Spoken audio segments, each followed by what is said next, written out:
Well, good morning, everybody. It is 7:32 a.m., and we are going to call to order the meeting of the Edina Housing and Redevelopment Authority on this Thursday, April 24th, 2025. We are handling these meetings in a virtual sort of manner. There are no public hearing matters this morning, and just reports and recommendations portion of the agenda. Nonetheless, we are available for community comment, so if anybody's listening in online and has a concern they want to express to the HRA, or if there's somebody in the audience who wishes to address a concern they have with the HRA, we'll certainly take those comments. And having called the meeting to order, I'm going to ask that Ari Lenzer, Acting Executive Director, call the roll. Commissioner Risser.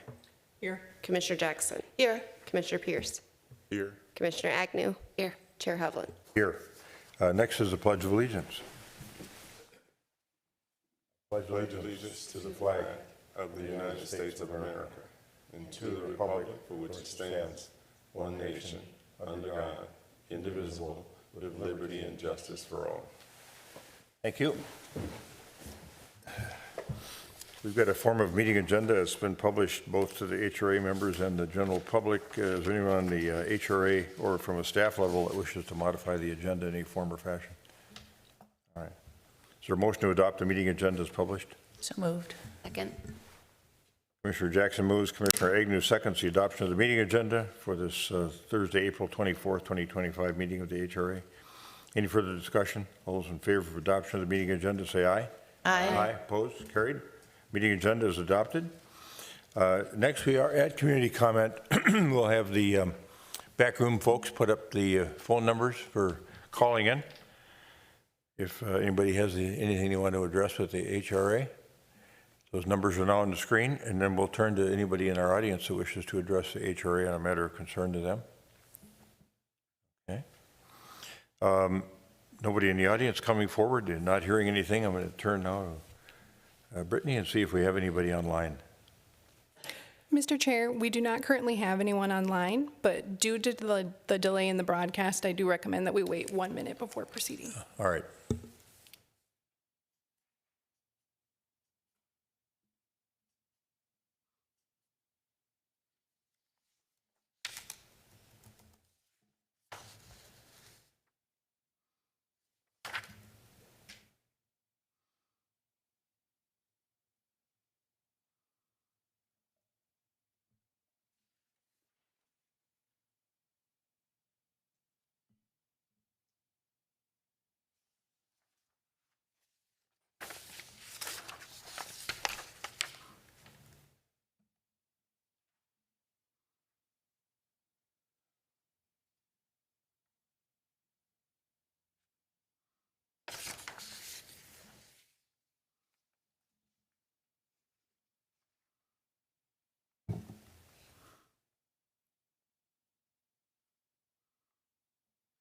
All right, it's been 1 minute and we still don't have any callers, so I think it's safe to proceed. Okay, let's proceed on. The next part of our process is generally that we have our acting executive director or executive director address any issues raised by residents at a prior meeting. Do we have anything to address there from a community comment standpoint, Ms. Lenz?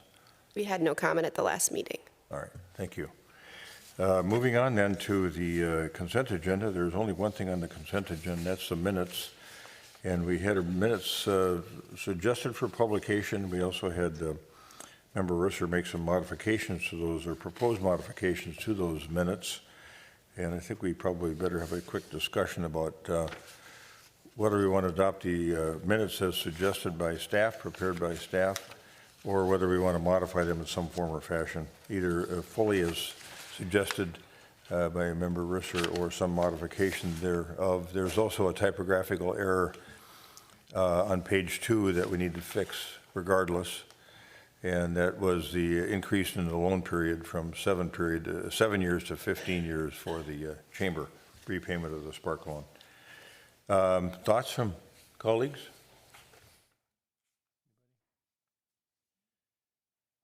Commissioner, you had raised the issue of Jackson had raised the issue of, there's a proposed quote in here from Commissioner Risser, and we don't usually quote people either on the council level or the or the HRA level in the minutes. Correct. So I'm fine with the changes in the first paragraph and the typo, but the other changes, I think, are just, they're just more detail that can be seen on the tape. And I just would say, I recommend the changes to the first paragraph and the typo and not the others. Commissioner Risser. I would like to note that we did talk about including quotes from individual council members and commissioners back at a work session, and we agreed that we would use the style of taking minutes that Minnetonka uses, and in that style, elected and appointed officials are directly quoted. And then, even though it was agreed at that meeting that we might start using that style right away, that never actually happened. And so because the written minutes, according to the state auditor, are the official record, I think that is something to keep in mind. And I know in Edina we're saying, no, it's the video, but I do have concerns that this is the way we're moving forward. Yeah, I don't recall us saying we were going to adopt the Minnetonka method, but I'd want to have a refresher from staff on that, I think. Commissioner Jackson. Well, and a work session is a work session. We don't make decisions there that are official. And I don't remember us adopting that, but we certainly wouldn't have adopted a change in policy at a work session. Other thoughts from other commissioners about modification of the proposed minutes for the meeting of April 10, 2025?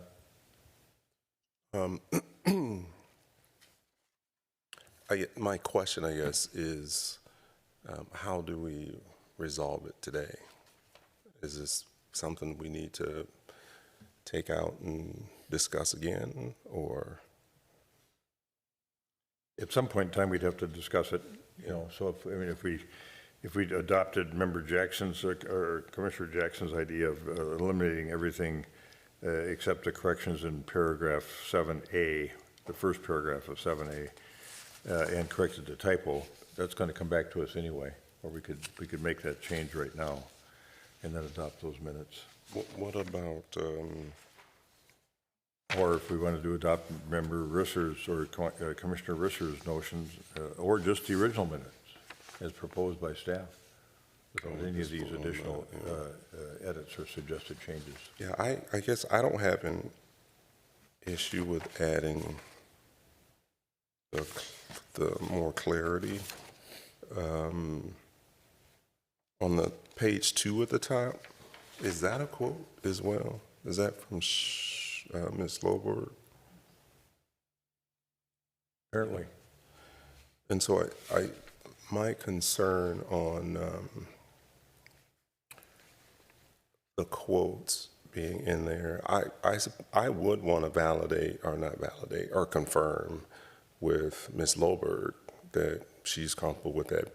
That is what she said. I know we're saying it's on the tape, but I still think if we're going to put it in there, I want to make sure it's one thing to have my quotes in there, and if they were my quotes, I actually would read through them and validate, yep, that is what I said, and it is what I meant.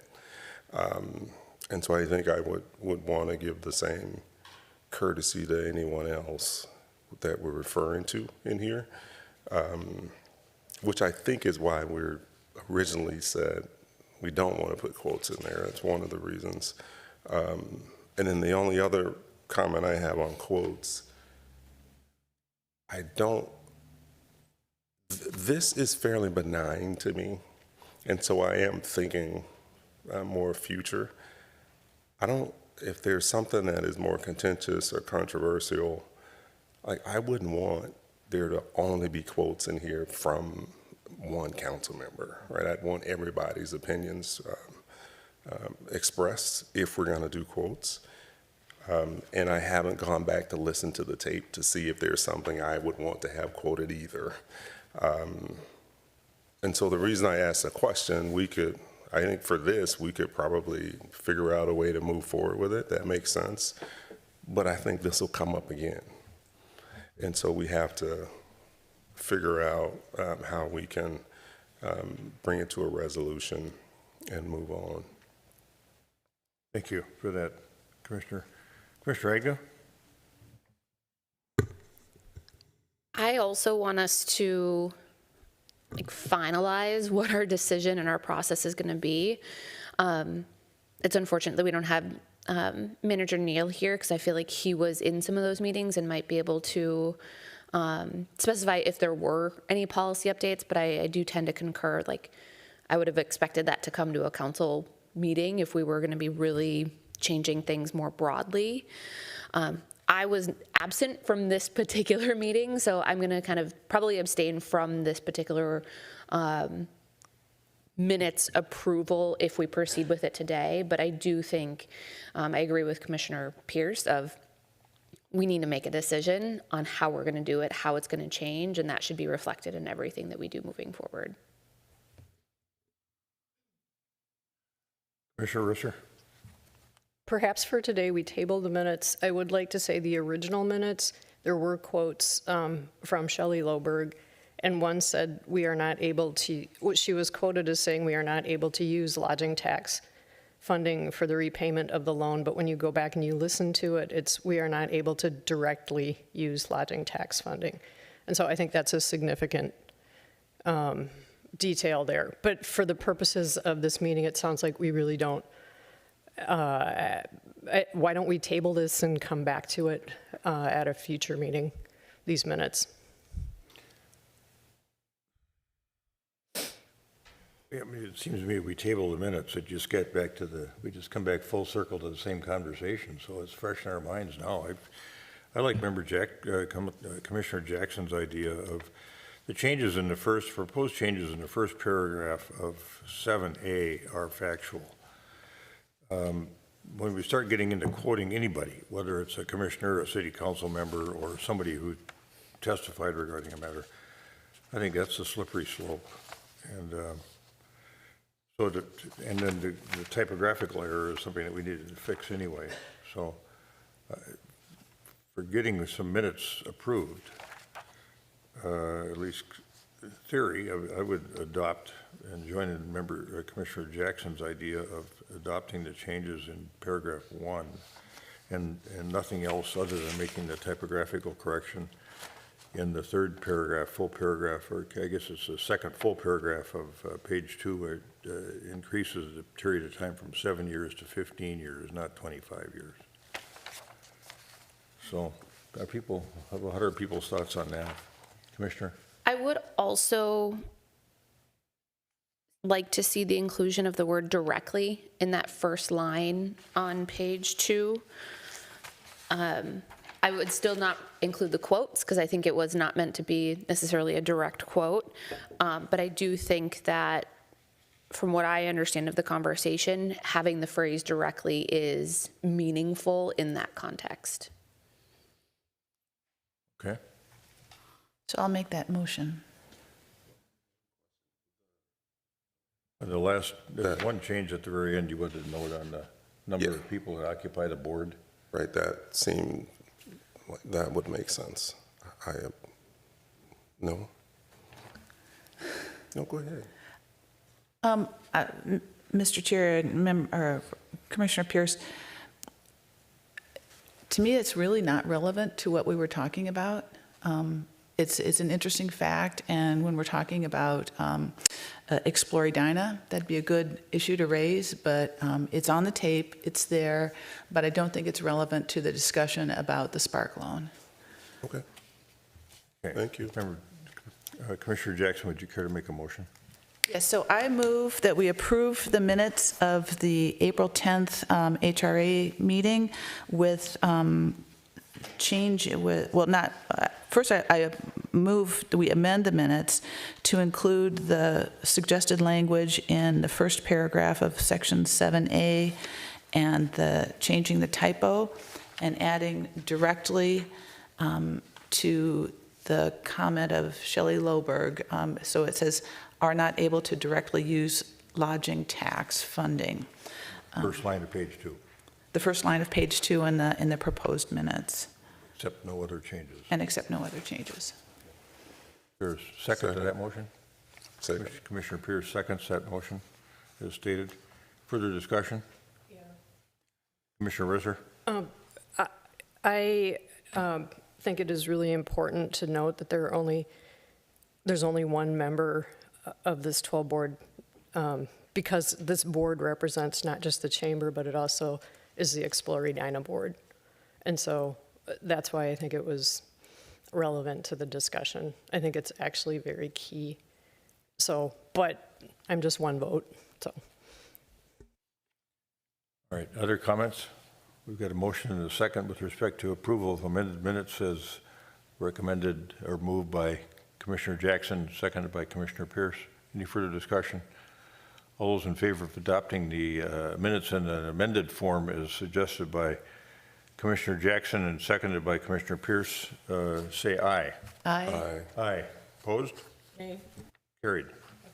And I abstain. We have one abstention. Yep. We got 3 in favor, 1 against, 1 abstention. All right, very good. Thank you. Now we're going to move on in the agenda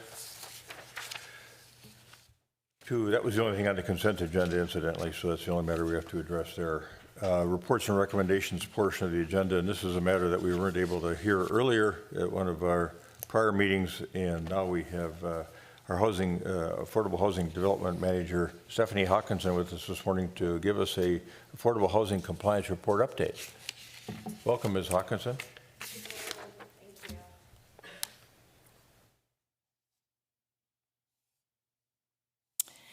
Yes, so good morning. The report that was in your packet was the carryover from March 27th, and as you can see, even within this report, things constantly evolved in the world of compliance from December to March, and the March to April, and from the time of drafting the presentation to today.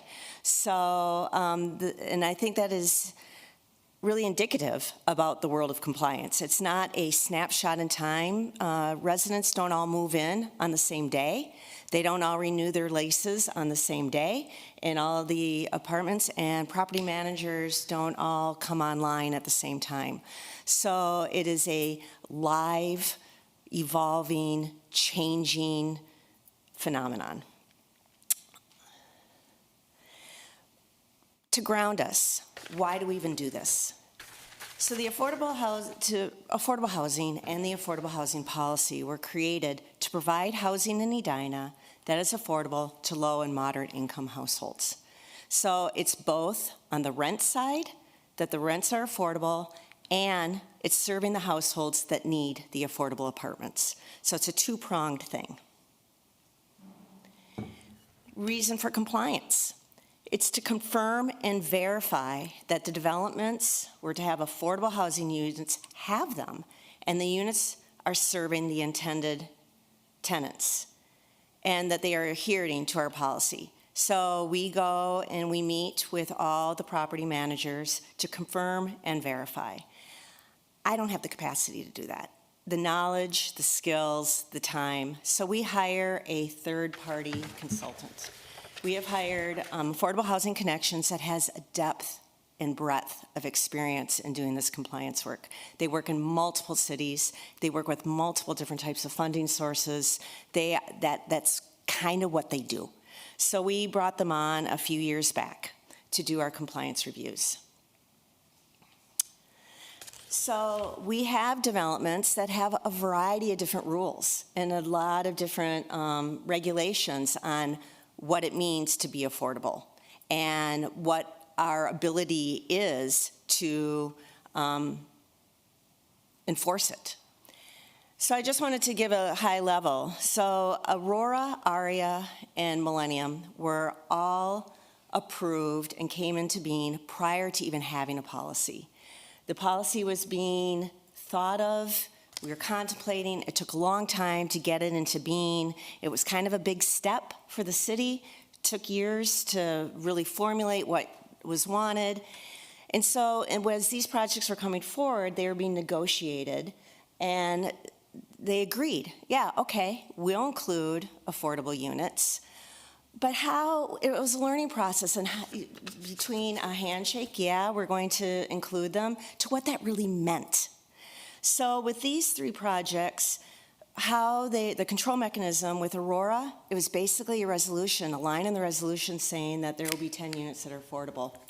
Didn't define what affordable meant, didn't define who affordable was going to be for, just they were going to be affordable, open-ended.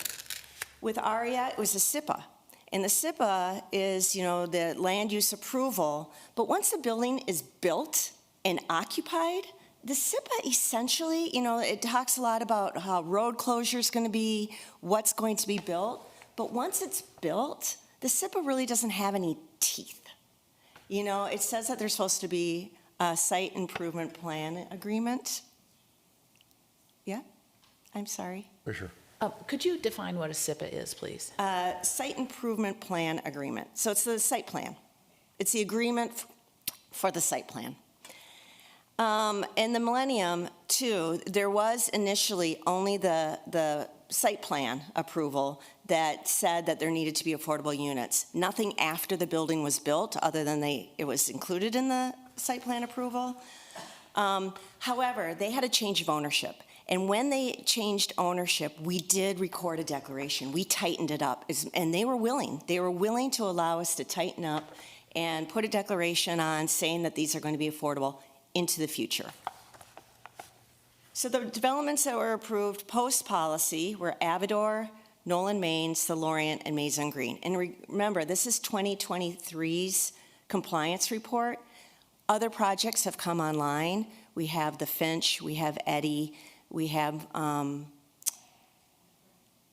the Fred doesn't have any affordable units. But those 2, at any rate, they came online post-2023, so they're not included in the 2023 compliance report. These ones, as you can see through time, we've become more sophisticated in how we're going to control affordability. We define it. What does it mean? Who is it supposed to serve? And that is now in the redevelopment agreement where it wasn't previously. And we're recording declarations of restricted covenants on them. So we have more mechanisms that we can use when working with the property management and the owners to control the affordability in these units. Further, with the newer units, because the economy has changed, interest rates have changed, construction costs have changed, there has been an increasing call for gap financing, for financial assistance to make these projects have the affordable units and get built. And with a TIF agreement, since there's 2 payments every year, we can look at the compliance level and hold the TIF payment or not based on the compliance. So we have a mechanism by which we can control some of that compliance and enforce them and encourage them. So role of Affordable Housing Connections is to meet with the property managers. Initially, we thought this was going to be an initial training. They would know what to do. It would be done. Turnover in the property management field is pretty rapid. They train someone, they get them all on board, and then they leave. And then they have to train new people in. And so sometimes the old property managers aren't great at communicating everything to the new property managers, and so there has been this ongoing training. They answer questions throughout the year. The emails I get that I'm copied on with our compliance officer, there's lots. And so there's a lot of back and forth on what does it mean? What do I need to collect? How do I verify? What do I look at? What can I include in rent? They review all the tenant files, and they consult regularly with staff. There's nuances. There's little tweaks that are not universal across projects, and so we communicate. And so this frequent turnover has provided complications. We think everything's set with a building. They have a new property manager, a new tenant moves in that time, that tenant, not all the information's collected. So it's been this really ongoing process to get them all in compliance. There's documents. It's government. We want to make sure there's compliance. We're not going to just trust people say that they require an affordable unit. We collect paperwork. And in order to be fully compliant, If it's a 2023 compliance, we want to look at their 2023 Social Security Award letter, not their 2024, not their 2022.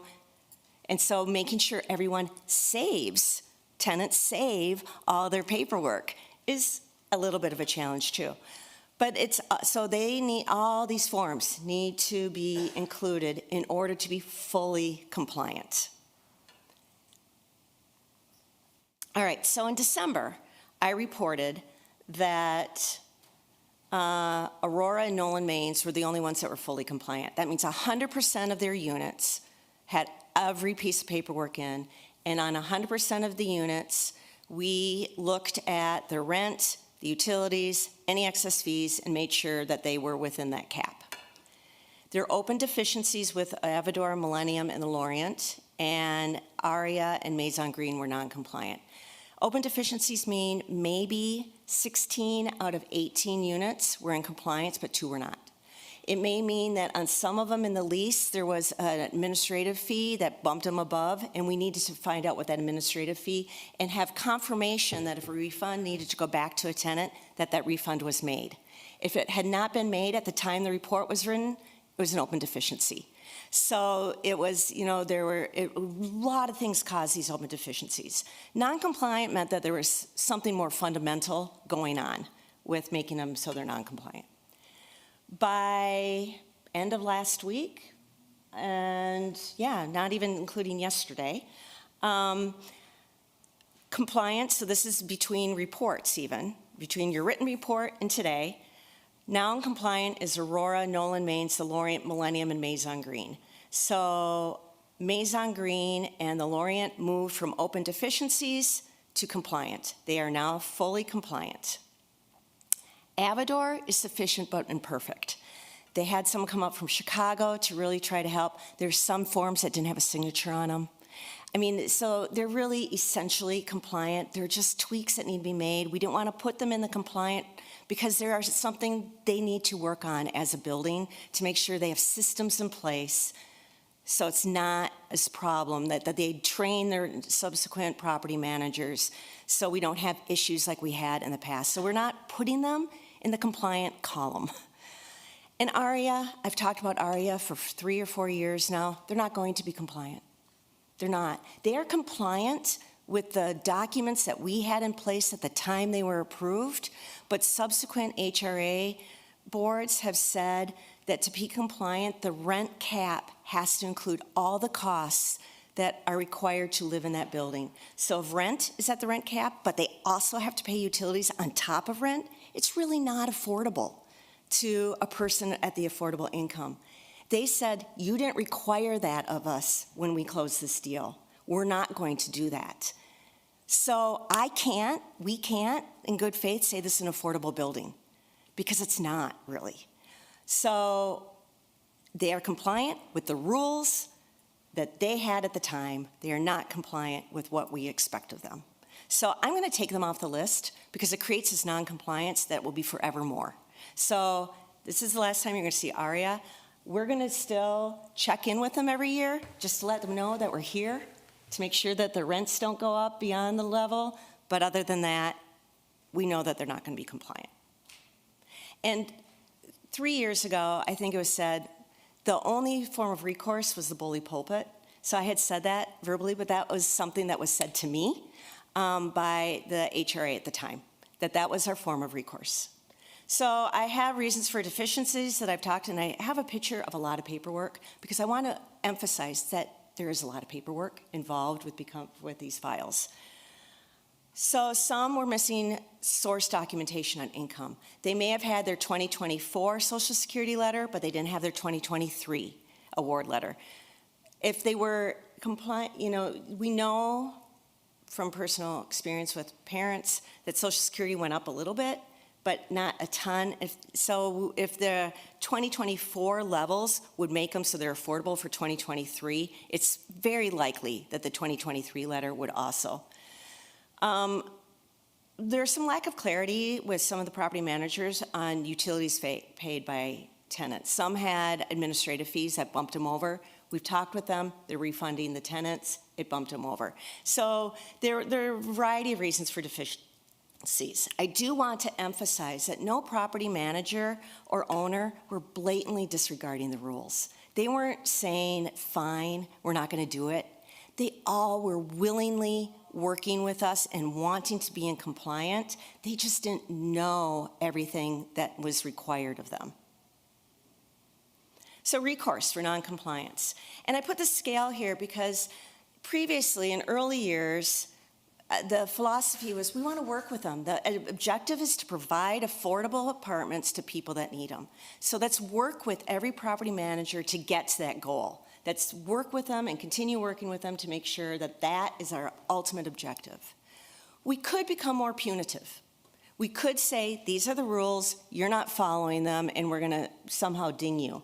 I think, in a previous conversation with city attorney, there's limits of how we can ding them with regards to fines. I mean, there are laws that restrict the level of punitive actions.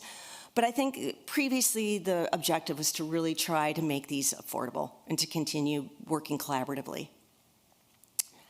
But in that spirit still, we have created the program guide that have instructions of what defining affordability, defining rent.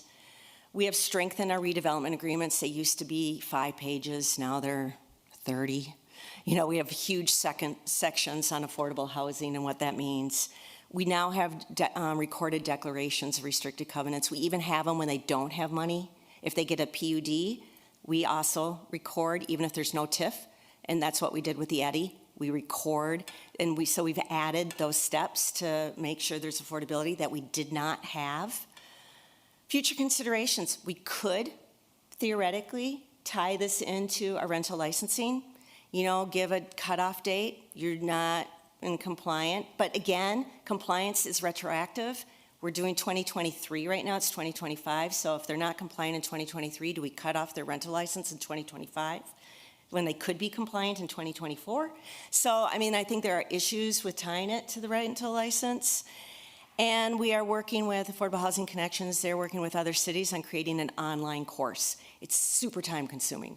So having this online reference that will have chapters and they can, what documents do I need? How do I get this document? What do I need signatures on? And having an online course.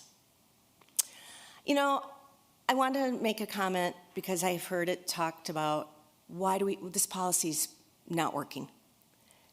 This policy is not as strong as it could be. It's a live document, it's evolving, but I do want to again highlight that the difference in 10 years prior to the policy being passed and the 10 years after the policy was passed. So these are units that were delivered before and after the policy. The black bar is after the policy, the green bar is before the policy. Clearly, the policy has had an impact. Has it been perfect? Is it ideal? Probably not. Can it be tweaked? Yes, every year. It can be tweaked. This is what was approved. Now, these numbers are far greater in the approved, but as we know, projects have not moved forward because of financing, because of other issues. So there are more projects that were approved that had affordable units that are actually been delivered because of things outside the city's control. Also, the buy-in funds. I want to highlight, too, how buy-in funds have helped Edina residents. We have 54 households that have benefited from our home rehab program. We have 19 households that have benefited from our Affordable Ownership Preservation Program in a partnership with Homes Within Reach and Habitat. And that's still going. These numbers are growing. We have 12 households that have benefited from the first generation grant to the Edina Housing Foundation from the HRA. We have, through the use of buy-in, 10 households that have benefited in multifamily. Buy-in funds were typically not used to do this, but in one project they were. We have 29 households that benefited from NOAA preservation using buy-in funds, and we bought one house that was in disarray and a nuisance to the city. So the buy-in funds have helped numerous Edina households. And that's the end of my presentation, and I'm here for questions. And Mabruka is here as well. She's our compliance officer. This has become, although I don't know how many cities you work with and how many files you work with, this has become a part-time, at least a half-time job for her working on these files. Yeah, thanks for that thorough presentation. It was good to get that update. Commissioners, Commissioner Edina? Thank you so much for the overview and walking us through it. I do think that this is working, right? I really think that you are making a positive impact, and that as a city, we are making a positive impact and helping to progress this as an important cause within our city.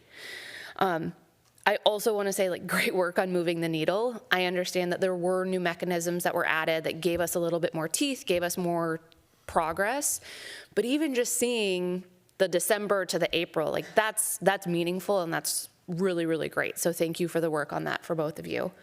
I do want to make sure that ARIA doesn't get lost, because it sounds like there still are components that they are required to do, even though the language of that contract is different than what we both align to today as well as measure today. So I don't know if there is some way that we as a council can continue to still get that visibility, even if it's a different line item at the bottom or it continues to have the asterisk. I think that that would be helpful, because they do have requirements, and I want to continue to make sure we have that pulse on that those requirements are being met. But otherwise, this is really great progress to see, and I know there will be continued conversation, right? I know that there are still improvements that we want to make, but I don't have the expectation that we get it right out of the gate. Right? I think that that's what's really important as we look at the data and we see where do we not have as much ability to influence this, or where did we potentially have gaps? And over the years now, we've been closing those gaps. And I think that that's just really important, really, really great to call out. And so let's keep thinking about how can we close those gaps. I think education and all of that, that's going to be really important too. So I love seeing potentially an online module or whatever that might look like.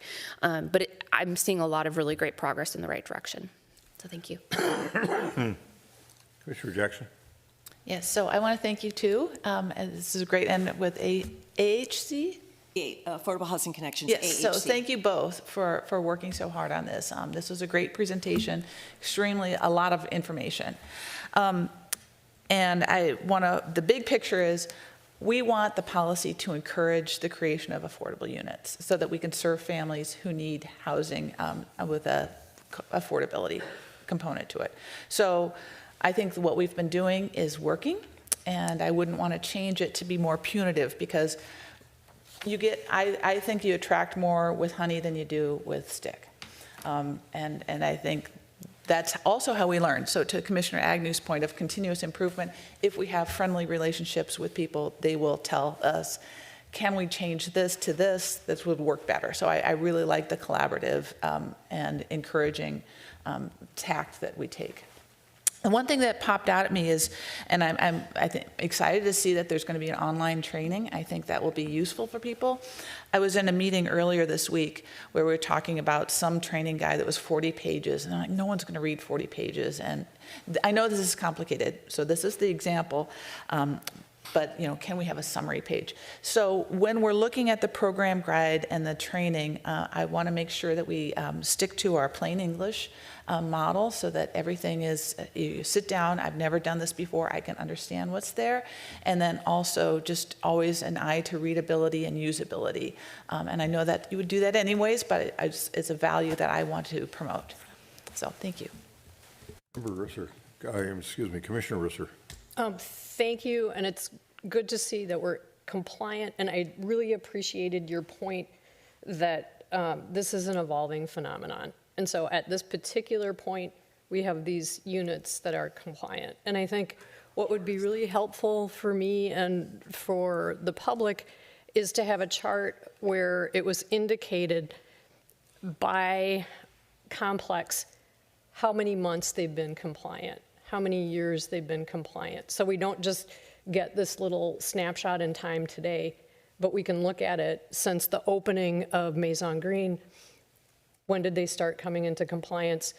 If they slip out, then they're no longer compliant. You know, you're not adding time to it. But I think the public really needs to be able to see that. The other thing is that when we talk about units, we don't know anything about those units. And I really appreciate Member Jackson's point, or Commissioner Jackson's point, you know, we're trying to serve families, but, you know, thinking about the project at 7200, there's only two bedrooms. And I looked at the layouts. It might be as small as 1,107 square feet. We may have 5 units that are 543 square feet. And so when we just see units, that doesn't tell us much at all. And I think we really need to be able to see what kind of units are being provided at these locales, what are their sizes, what are, you know, are they 2-bedroom, are they 3-bedroom, are they all, now I guess apparently alcove, I learned a new term, is what is going in at 7,200. So just a little, actually, we do need more granularity on that, and I think that would be super helpful. Chair, Commissioners, may I respond to that? So the compliance officer, the compliance makes sure that the development is adhering to the outline in the redevelopment agreement. So they check on, they look at the redevelopment agreement that's been approved, and they make sure that, you know, if it's 15 units, if it's 12 units, whatever. So the confirmation, they do look at whether or not the affordable units match the redevelopment agreement, but the initial review of how many are 1-bedroom, how many 2-bedroom, how many are 3-bedroom, how many are alcove is in the redevelopment agreement and is in the certificate of occupancy to make sure that what has been created and the declaration is what is in fact what's built. So some of that information is done initially with a compliance officer, and we can definitely add that, but a lot of that happens in a different format, like defining which units are affordable happen at the time of negotiating the redevelopment agreement, and not at the time of ongoing compliance. What about, I heard 2 questions in there. One was, when did they come into compliance? And I heard you say that it's a little bit nuanced, that there may be some confusion about what exactly has to be done, and it takes some back and forth between staff and I'll use Maison Green for an example, until they're doing all the reporting that they're required to do. And it seems to me that if you just look at a sort of a bare bones report of when they came into compliance, it doesn't take into account that nuance, the back and forth that you had to engage in. And so somebody who reads a report like that might think that, well, for that period of time, they just were not in compliance, and shame on them, you know, when it was something, it was a period of time that represented a span of time where you were trying to work together to make sure that they knew what they were doing and were doing it properly and were getting in compliance. But nonetheless, they had those affordable units in place, you know, and people were living in there. So I'd be a little bit cautious about that suggestion. Yeah, thank you, Chair. When I was listening to that, it is challenging because in an ideal world, how it is designed to be, every July, Affordable Housing Connections would get a box electronically or physically of files of all the affordable units for the previous year. But that's assuming that people aren't moving in and moving out during that year. And that's us assuming there's no change in management. But let's assume that there's no change in management. People move in and out of apartments throughout the year. And so a new resident can move in March, and another new resident can move in September. And so in July or June, are all the documents in place for the resident that moved in June for the July compliance review. So there is having a line in the sand is really, really, really challenging. It is a process, and it is an ongoing annual process. And so, like Maison Green, they're in compliance now. Someone could move out, someone could move in June. We look at the file in July, they may have missed a document. So they need to scurry till August to get that document. So do I all of a sudden say then that Maison Green is no longer in compliance because this new tenant that moved in June didn't sign all the necessary paperwork, and I'm reporting that on that June date, that building is now no longer in compliance? No, because we're giving them till August to get that paperwork, and then maybe it takes, there's hundreds of files that she's looking at. Maybe she can't get to it till September. So I'm challenged internally, thinking on the spot of how we would do a line in the sand. Yeah, understood. Commissioner Pierce. Thanks, Mr. Chair. So I agree that we've made progress, but we wouldn't run a business that way. And so we still have accountabilities that are placed on these establishments. We have to find a way to make sure that we're holding them accountable to whatever the standard was. But we can't operate in a way where we're coming up with, where we're accepting reasons upon reasons upon reasons for not being compliant, right? That's just not healthy for us to do that.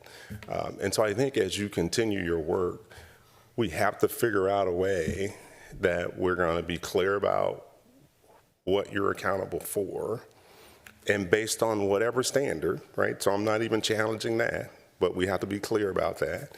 And then we have to hold establishments to that accountability. That's all I want to see us do. And if we can do that and be clear about, nope, this is the standard and here's why, I think we'll be fine as we go forward and it evolves. I think we try to do that, but thank you, yes. I mean, we do train them, and we tell them what is needed in the beginning file, and we tell them what is needed. It just, you're right. I mean, and that's the intent. That is definitely the intent. Risser was next, I think. I would hope, and maybe this could be more nuanced, where it didn't have to be so rigid and overbearing, but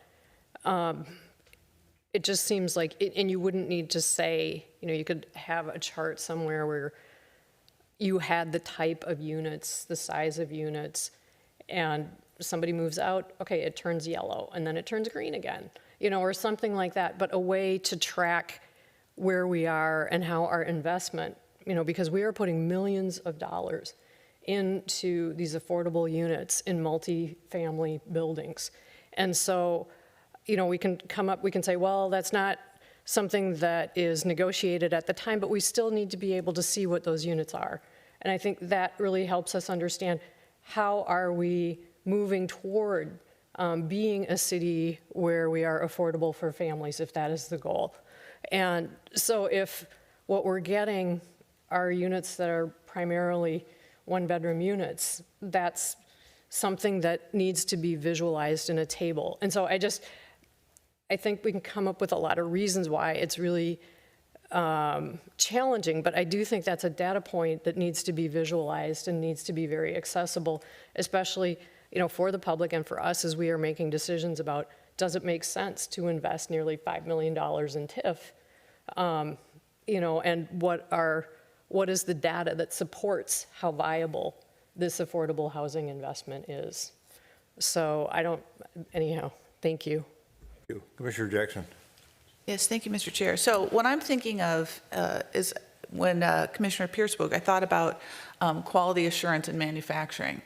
And so as policymakers, could we make a scale of compliance and then have a point at which it becomes material? So if it's an immaterial noncompliance, it's an immaterial, one paper wasn't signed. So they're technically not compliant, but they're within the scale of acceptability. And then there's a tipping point where it becomes material, whether it's 20% noncompliance or 40% noncompliance.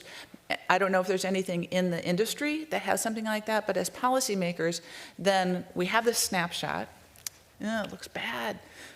3 units, 3 buildings are missing 1 paper each, but they're non-compliant, right? Instead, we can have a scale. Is it material? No, it's not material. When it reaches materiality, then we pull funds, right? Because they're clearly non-compliant. So that's an idea. I don't know if it's in the industry out there, but that would be, as a policymaker, useful for me. Thank you. Yeah, that's a good thought. I was thinking as we were talking about some grace period that you had, here's our list, things that you have to do, checklist, and people sometimes get everything done on time and sometimes they don't, and you've got a grace period in which you get those things done, and then to remember, or Commissioner Pierce's point, at some point in time you come out of compliance. But, you can think about these ideas that we've kind of advanced this morning. On the unit count, you've got them in the development agreement, and I think that's a little bit tricky too, because developers are building what they think the market wants and what they can fill. And so we're ending up in a situation where we're kind of adapting to the market ourselves to create affordability. So if somebody's building a building full of studio apartments or one bedrooms and studios, or just a limited number of 2 bedrooms, they're doing that for a reason, because they know what they can rent the quickest and get a full rent roll. So I guess maybe there's some value in knowing what we have in total inventory. Studios, 1 bedrooms, 2 bedrooms, 3 bedrooms, but there's a story underneath all of that sort of raw data too that's important to be thinking about, and not reach a conclusion or jump to a conclusion that we're not doing enough of a certain thing because we couldn't do it anyway, because that's not what the market's delivering. So anyway, another cautionary note. Chair, Commissioners, I noticed we have a dashboard now of our affordability. What we do not have on there is bedroom count, but I have seen, I think St. Louis Park and Minnetonka both have on their dashboard the bedroom mix, and I believe that is something that we could definitely add to our dashboard. Yeah, okay. Remember Commissioner Gersh's point. Yep. That would be fantastic, and also adding square footage, I think, is really important. To Commissioner, the chairs, I'm trying to get people's roles right today. Point, yes, there will be buildings that will focus on smaller units, and then there will be buildings that will have more units, and it would be very easy just to have, an asterisk and say, like, I know that there are 2 bedrooms in 7,200, but just to say what the makeup or the kind of building it is, like this is primarily studio or something like that. If it is all like that, I think it would be very easy to bring that data point forward. And finally, this is just a little exclamation point. I had a meeting early in the week with some folks at, the primary developers down at the Pentagon Park neighborhood. And they said the Finch just opened, and you may know this. The affordable units are full. Everything's filled up immediately. The minute they opened, all those filled, including I think the units on the first floor for the young folks with disabilities. Remember, they were going to dedicate a certain number of units to that.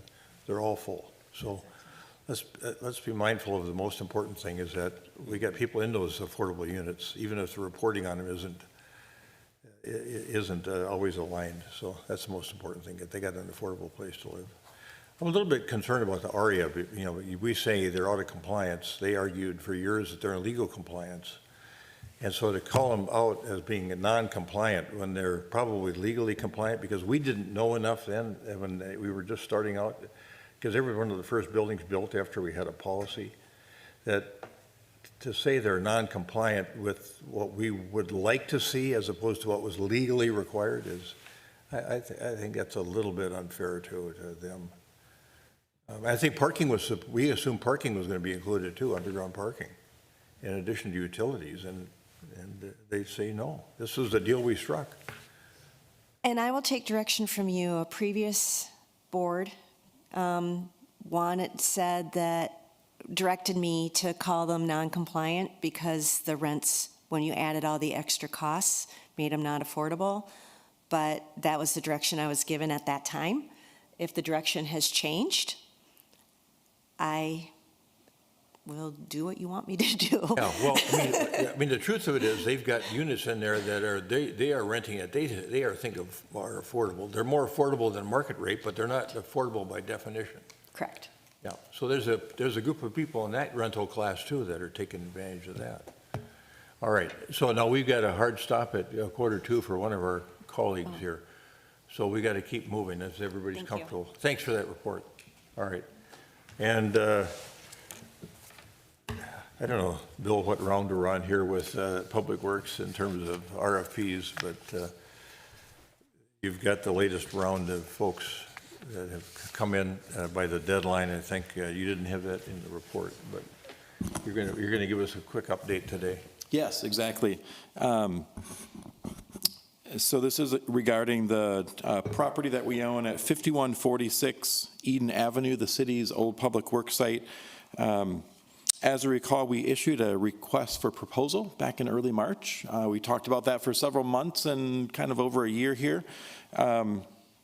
As we had hoped, I would say that we were successful. We received 11 proposals from a wide variety of developers. I just wanted to go over the range of the proposals. There's a lot of similarities. They definitely read the RFP that we issued. We were hoping to get some creative responses, and we did. Every proposal is different. Sometimes they're apples and oranges different. So I'll walk through these just a little bit. No action is necessary today, but I also wanted to get your curiosity going because in May, we're planning on having a session to discuss each of these and then narrow the field and then eventually select one later this summer. So 11 different proposals. The similarities is that they're all submitted by experienced developers or teams of developers. Some are submitted by for-profit businesses and some from nonprofit businesses. Some of the developers you'll recognize, they've done business in Edina for a long time. Others you'll recognize, but they've not done business here before, but elsewhere in the metro. So we have a really good mix. All the proposals are responsive to our request to focus on low-rise and mid-rise and not high-rise. So that was one thing to note. One challenge that we're going to have to work with is the amount of time it's going to take to implement any of these plans. I know as the city council has had conversations about budget, raising revenue, if we actually want to sell the land for a reasonable price, we'll need to be patient because to actually develop any of these plans could take from 1 year to 3 years, depending on the developer and the project that you select. So there's many different types of housing and commercial spaces that are proposed in these 11 options. They include senior cooperatives, townhouses, both rental and ownership townhomes, row houses, condominiums, senior apartments, family apartments, general purpose all ages apartments, professional office space, and commercial space like retail, restaurant, events, or general services. And they're every combination of that you could imagine. So regarding the housing, many of the proposals are responsive to our request to include low to moderate income household units, meeting the definition, our definition of affordable. They also include moderate income units that would meet our definition of what we're calling attainable. And then there's also units that would be targeted towards higher or very high income households at our market rate. So quite a variety. Regarding the land prices, we asked each of the folks to submit their estimate of land purchase price based on their specific deal. Again, all subject to negotiation, but there's quite a range. On the low end, the proposal was still over $1 million for the land. And on the high end, there's proposals nearly $6 million in land pricing. As you would imagine, the proposals that are lower density have a lower land price. The ones that are higher density, higher income, have the higher price. So we'll have to choose what's the priority there. Regarding financing of each of the proposals, some are privately financed. Some could only move forward with TIF. Some could only move forward with funding from the U.S. HUD. Some would require tax credit grants from Minnesota Housing. So again, a wide variety of funding sources. So if that isn't confusing enough, what we're going to try to do in the next couple weeks is take all the different proposals and boil them down. I'm going to try to get it, with Stephanie's help, to 2 pages, just the highlights, so that it can be more of an apples-to-apples comparison when you sit down. And so just to let you know, as we start to make this evaluation, we'll be looking at their responsiveness to our RFP, what you said your preferences are for the site. We'll look at the proposed purchase price. We'll also look at the city's budget values and budget pillars. The stewardship, the equity, the sustainability, all those factors I think should be part of this evaluation. So at the May 15th HRA meeting, our intention is to start that as an open meeting, but then quickly go into a closed session to discuss real estate. The potential sale of real estate is one of those few exceptions where we can meet in closed session. It's to this group's advantage to do that in closed session, so we don't give away our purchase, our price, right? We want to hold that close to our vest, because ultimately we want to sell the land to derive the highest value for the community and the best project. So in order to have the discussion, we'll have that in a closed session. We're recommending that the next step would be to invite a few of the developers to come in and make a pitch to you, to explain what their proposal is, and really feel it out a little bit better.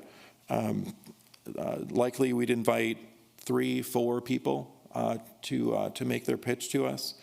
Again, this group would then discuss what you heard and then come back at a future meeting, most likely in late June, and make your selection and formally announce which development team or developer you'd like to work with, and then get the contract running and get them working on their entitlements and all the financing and all those types of things. So that's a forecast of what to expect, but I'm very pleased with the responses. I was hoping to get 10 to 15. 11's right in the spot. And always remember, just like selling your house or selling your used car, you just need one.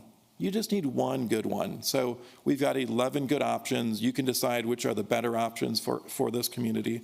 But we look forward to talking about that more in May. And I'll strive. We normally issue the packets just a few days ahead of the meeting.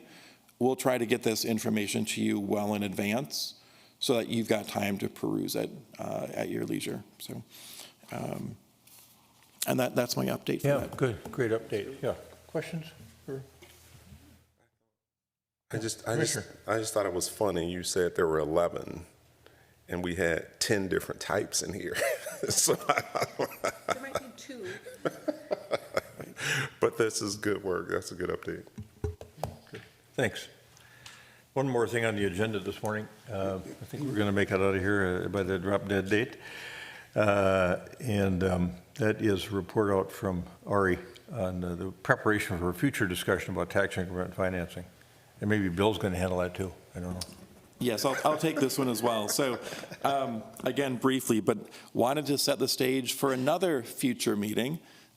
Last year, as we were having conversations about providing financing using tax increment for various projects, you all had a lot of questions about, is this the best way to do it? Is there a better process? Is there a different process? So we'd like to schedule a work session, most likely in late May or June, kind of see where it lands with the schedule. But as we prepare for that, I want to make sure that we're responsive to some of your most pressing requests. So what I heard you ask last year were 4 key things that I'll plan to address. And that is whether or not our city policies are driving the need for TIF more frequently, whether there's a preferred order or timing when this board considers the use of TIF. There was an inquiry about whether TIF should be used only for specific types of costs. For one of the projects, I remember some voices said we should definitely use it for affordability. Some people say we should definitely use it for parking. Others said we should never use it for parking. We can have that conversation. And then finally, the last question I heard was the strategy of using TIF. Right now, we are more performance-oriented, outcome-oriented. It is possible to shift that into more of a programmatic format, where if they meet the requirements of the program, they get the funding.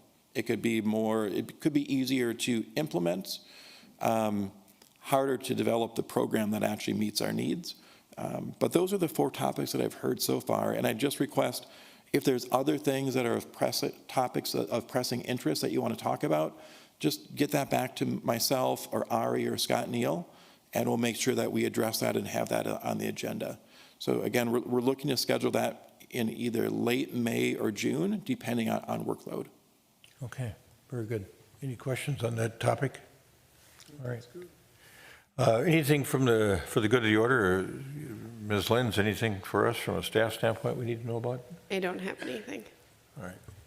And commissioners, anything for the good of the order? Commissioner Jackson? Just briefly, the bridge is now under construction. I want to encourage people to continue to shop at 50th and France. You can still get there. Take Eden Avenue instead of 50th or Vernon, and you can get there. They're still open for business, and don't forget them.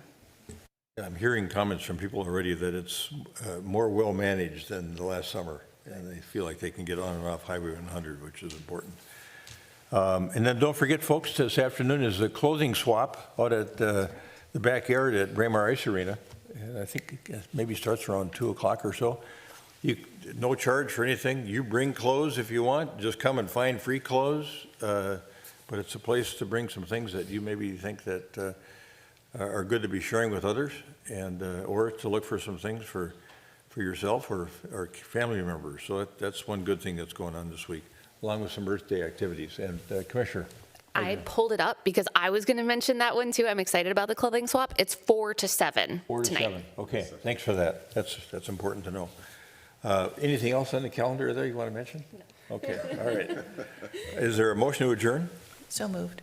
Second. Mr. Jackson moves, Commissioner Pierce seconds the motion to adjourn the meeting of the HRA this Thursday, April 24th, 2025. Any further discussion? All those in favor of adjournment say aye. Aye. Aye. Opposed? Carried. We stand adjourned.